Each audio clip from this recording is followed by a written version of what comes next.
نحمدہ و نصلی و نسلم علی رسول الکریم اما بعد۔ آج مسائل رمضان کورس کا 11واں دن ہے اور سبق نمبر 11 کا یہ دوسرا حصہ ہے۔ پہلے حصے میں تراویح سے متعلق 10 مسائل بیان ہو چکے ہیں۔ اب یہاں سے مزید آگے جو مسائل ہیں وہ بیان کرتا ہوں۔ مسئلہ نمبر 11 یہ ہے کہ تراویح کو باجماعت پڑھتے وقت امام صاحب کے لیے بلند آواز سے قرات کرنا واجب ہے۔ اگر کوئی امام صاحب بھول گیا اور اس نے آہستہ آواز سے قرات کی تو ایسی صورت میں آخر میں سجدہ سہو کرنا واجب ہے۔ البتہ جو شخص منفرد ہو اور تنہا تراویح پڑھ رہا ہو تو اس کے لیے شریعت میں اختیار ہے کہ چاہے وہ بلند آواز سے قرات کرے یا چاہے وہ آہستہ آواز سے قرات کرے، اس کو یہ اختیار حاصل ہے۔ البتہ اس کے لیے بھی بلند آواز سے قرات کرنا افضل اور بہتر ہے۔ مسئلہ نمبر 12، سورہ فاتحہ کے بعد تراویح کی ہر رکعت میں قرات کرنا بھی واجب ہے۔ یعنی سورہ فاتحہ کے بعد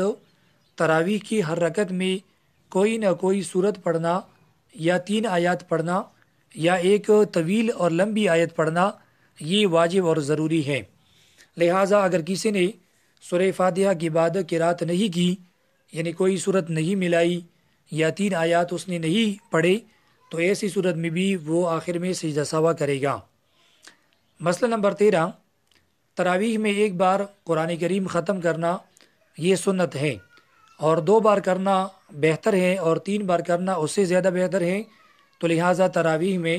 ایک دفعہ قرآن کریم ختم کرنے کا اہتمام کرنا چاہیے۔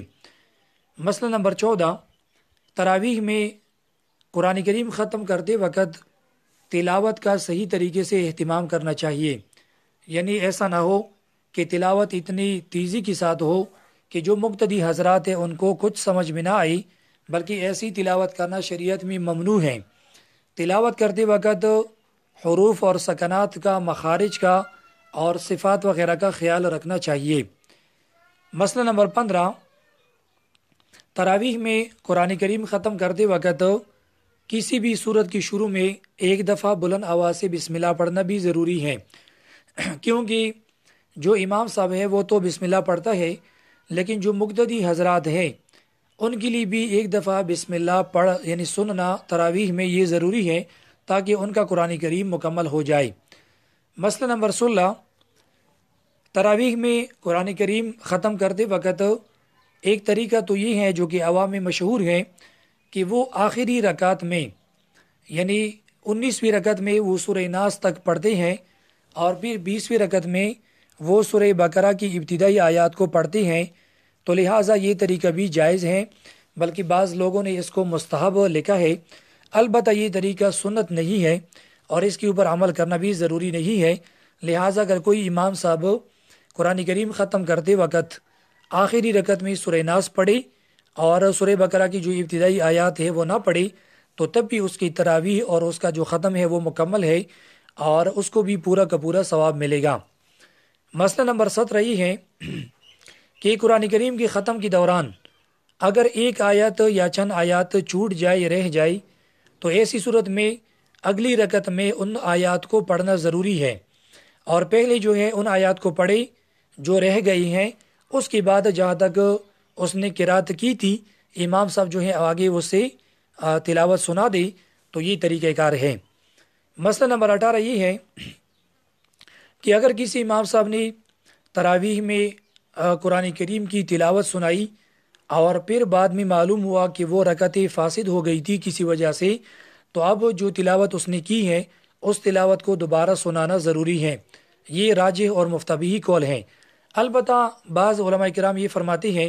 کہ اگر اس نے 2 رکعت میں زیادہ تلاوت کی ہے، مثلا اس نے 2 رکعت میں آدھا پارہ یا 1 پارہ سنایا ہے، تو ایسی صورت میں چونکہ اس کو دوبارہ سنانا یہ اس میں حرج ہے اور اس میں تنگی ہے، لہٰذا اگر دوبارہ نہ سنائی تو تب بھی گنجائش ہیں۔ لیکن اگر مقتدی راضی ہو تو پھر مفتبی قول کے اوپر عمل کر لے، یا تلاوت کم ہو تب بھی مفتبی قول کے اوپر عمل کرنا ضروری ہے۔ مسئلہ نمبر 19، ختم قرآن کے بعد بعض علاقوں میں لوگ پانی وغیرہ وہ امام صاحب سے دم کرواتے ہیں، اسی طرح چینی وغیرہ یا نمک وغیرہ، تو یہ جائز ہے لیکن مسجد کے آداب کا خیال رکھنا ضروری ہے۔ مسئلہ نمبر 20، قرآن کریم کی ختم کے اوپر یعنی جب قرآن کریم ختم ہو جائے تو بعض علاقوں میں مٹھائیاں وغیرہ تقسیم ہوتی ہے، اس حوالے سے یہ بات یاد رکھی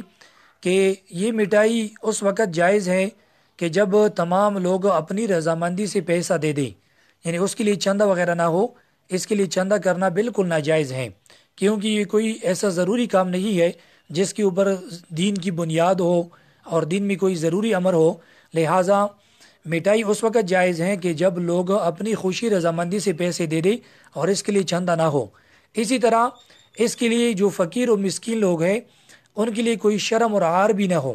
ایسا نہ ہو کہ وہ پیسے نہ دے دے تو لوگ ان کو جو ہے نا لوگ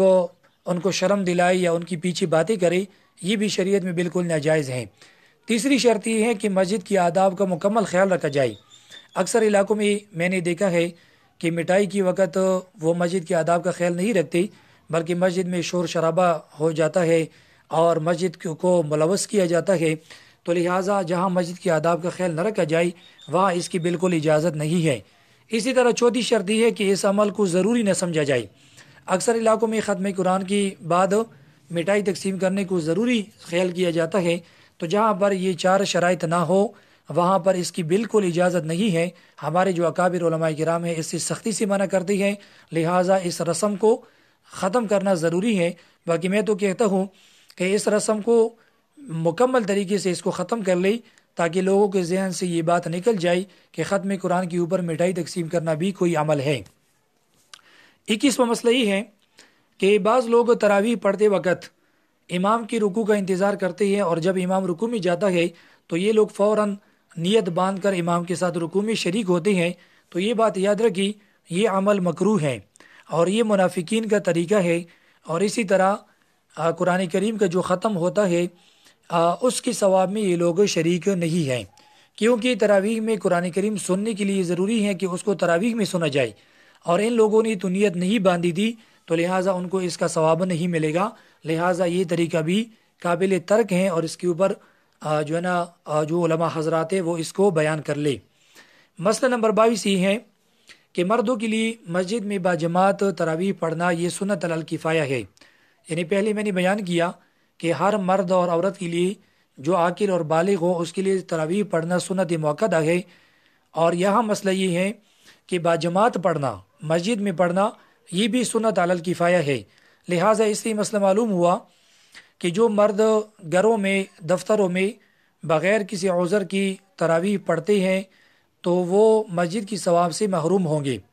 کیونکہ مسجد میں تراویح پڑھنے کا الگ ثواب ہے۔ اسی طرح جو لوگ گھر میں انفرادی طور پر تراویح پڑھتے ہیں بجماعت بھی نہیں پڑھتے تو وہ 3 قسم کے ثواب سے محروم ہوں گے۔ ایک تو تراویح بجماعت پڑھنے کا جو ثواب ہے اس سے محروم ہوں گے،